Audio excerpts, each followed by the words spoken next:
You just said something so wonderful, Brian. You said for you, wherever you are, time is your most valuable resource. And I would argue in the messy middle, that sentence, time is your most valuable resource, has so many stinking meanings. Yeah. I mean, we might mean it for compounding interest, we might mean it for how you spend and it is scarce. And I would argue in the messy middle, it feels really, really scarce. So if we're going to talk about all this attention that we're placing on the money and the financial decisions, we'd be remiss if we didn't mention how much we ought to think about how we are spending and making the most of our time. And so if you really want to think about making the most of your time, one of the things you have to assess is, how am I spending my time? And am I spending my time both in a way that is productive and leads to the results I want to have, but also really focused on the things that actually matter to me, the things that should be important? And how do I understand how to create a balance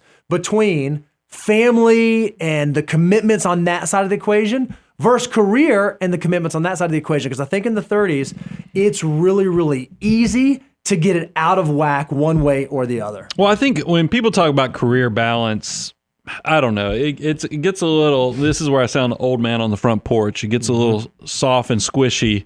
But I want to go beyond just the word vomit of just throwing out create work-life balance, because I think it goes beyond is that you need to understand, I'm not saying that there's going to be times in your career that you're going to have to give of your time. I mean, that's part of building in the beginning. I know I come from a public accounting background. I mean, you crushed it. I mean, the whole industry is set up that way, especially during tax seasons and other peak periods where you have more work than humans should be doing stuffed into just not enough days. So it's a lot of work. That's just part of the cycle. What I'm saying here is the balance. Losing my father when I was in my 20s and seeing that, he didn't get the life, and we see this sometimes with even clients when illness kicks in way earlier than they ever thought.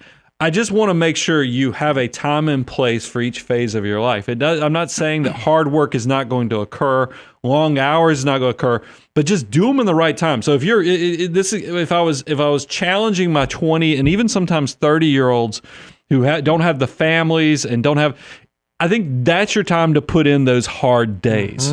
But have the vision that you put in the hard time, just like it's no different than investing. If you can do the hard work earlier, it makes options a lot more flexibility when it counts.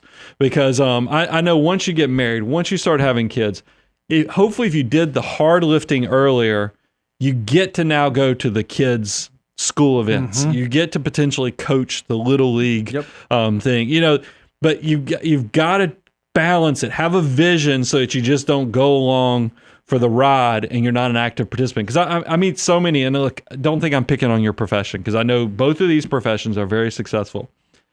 All my fellow CPAs that stayed in the profession for the entire career, or my attorney friends that stayed in, I see that sometimes they get caught up in this where it's like, man, the more I work, the more I get paid, but it's also, there's a lot that comes out of that that's hard.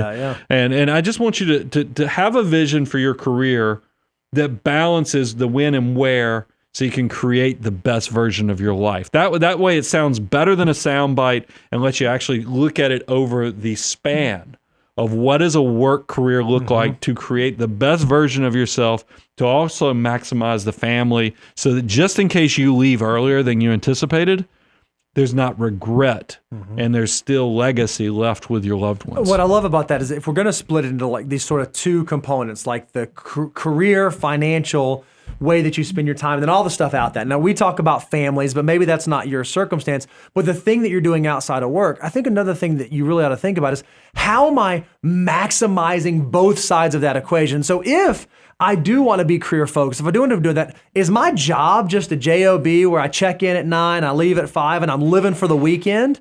If that's all you're doing, are you really utilizing that time as efficiently as possible? On the counterpoint, just like you said, Brian, if you're staying at the office till 8 o'clock at night and you're coming home after bedtime and you're leaving the house and you're traveling, there has to be a balance there. Well, I think a lot of us, with the best intentions, unintentionally, we allow that balance to get out of whack. And now this is one, like I am living this right now. Like we are seeing this play out presently in the life of the Hansons. You got to choose.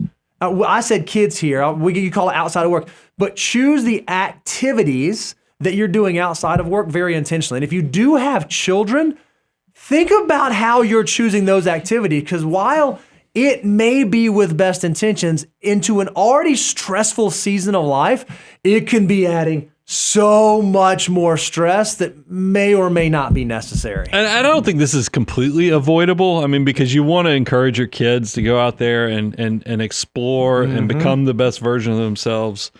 But it does, and this gets amped up when you have multiple kids. Oh, yeah, because I see so many of my friends and neighbors stressed out when they have 3 and 4 kids trying to get. By the way, I'm not. That's not a cut against. I think it's actually amazing. I sit hard. next to somebody who's got one of those larger families, and I think it's awesome. Even in self-reflection, I kind of wish I had more kids as an older guy now. But it is one of those things where we did the research on this.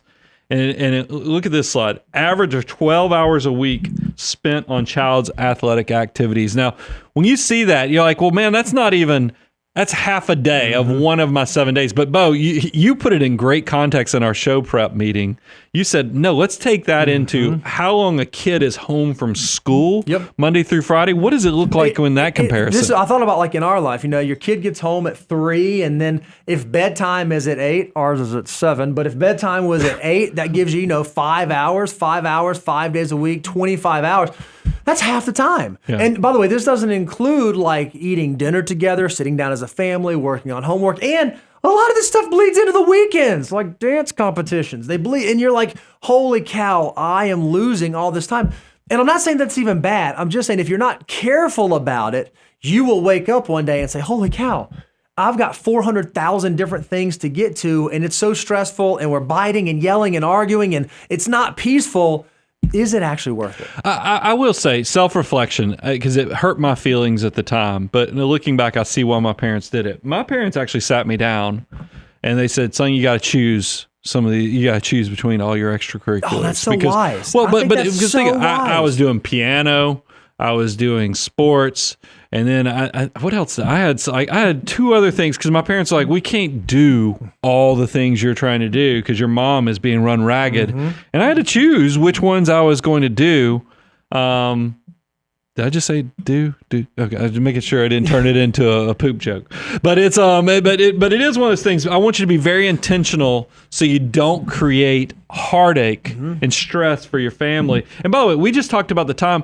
I feel like I want to focus on the time, but I do want to bring it back to there's a financial cost to all this as well. We did research. We found out that extracurriculars, on average, $731 per child every year. That seemed low, actually, when I saw that. It does seem low, because I know that, like, especially if your kids are in like dance or gymnastics or travel teams, those can get up into the 4-figure or even 5-figure sums per year, depending on what your child is doing. And again, there's nothing wrong with this, but I can't tell you how many folks I see make this decision to put their kid in like crazy competitive gymnastics or dance, and the kid does it for a number of years, only to later on one day not pursue that. And you look back and you're like, man, was all that time, all that money, was it really worth it to go that hard into that extracurricular? Or could we have still had our child do that and participate in it, maybe not have it be so expensive, both in money and time cost, and we still arrive at the same place? And again, this is one of those things I think we as parents think, no, I've got to make it better for my kid. I didn't get to do this. I didn't have that opportunity. I want my kid to be able to do and see and experience and have it all. And especially financial mutants who have the means and the mechanism to make that available, we do it with really, really good intentions, but sometimes the repercussions of that are not worth it. You wake up and you're like, holy cow, how my baby girl just turned 8? What happened, right? And you just don't want to, I don't think you want to get to the time when your child is like leaving the house and they're going off to school and they're not going to be back in the home anymore. You think, holy cow, all we did was spend our time commuting and running, and we missed the actual sweetness I just think it can be dangerous. I do measure twice on making sure the why connects. I think that will help you, because the two other stats that didn't put on a slide, but they definitely are worth sharing. 62% of parents are definitely stressed out because of this. So that's why I think those are the type of parents.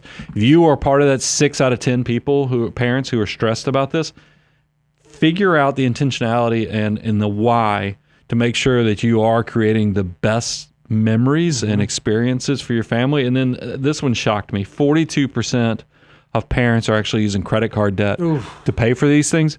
That is definitely a red flag. If you are having to put this stuff on a credit card, not for the convenience of it, but actually just so you can pay for it, and then you push it off and you pay that 20+% interest rate on it, you are working against yourself. And I think that you definitely need to have that why value proposition discussion and be very intentional, because it might not be creating everything that you had hoped for the positive experience for your child.